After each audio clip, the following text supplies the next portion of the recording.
আওয়ামী লীগ সরকার পতনের ৯ মাস পর দেশ ছাড়লেন সাবেক রাষ্ট্রপতি আব্দুল হামিদ। বৃহস্পতিবার ভোর ৩টা ৫ মিনিটে থাই এয়ারওয়েজের একটি ফ্লাইটে তিনি দেশ ছাড়েন।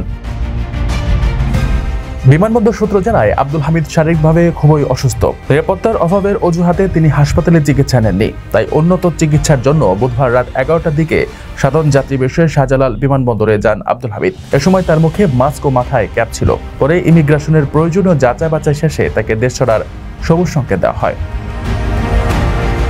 পুলিশের স্পেশাল ব্রাঞ্চের ইমিগ্রেশন বিভাগের ঊর্ধ্বতন এক কর্মকর্তা গণমাধ্যমকে বলেন, আব্দুল হামিদ বিদেশে যাওয়ার কারণ হিসেবে চিকিৎসার অজুহাত দেখিয়েছেন।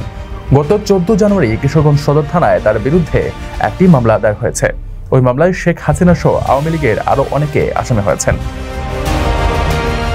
কিন্তু তারপরও কেন আব্দুল হামিদকে দেশ থেকে অনুমতি দেওয়া হলো, এমন প্রশ্নের জবাবে ইমিগ্রেশন পুলিশের ওই কর্মকর্তা বলেন, আব্দুল হামিদের বিরুদ্ধে কিশোরগঞ্জের মামলার বিষয়টি ইমিগ্রেশন বিভাগ অবগত ছিল, কিন্তু তার বিদেশ সফরের বিষয়ে আদালত বা দুদক থেকে কোনো নিষেধাজ্ঞা ছিল না।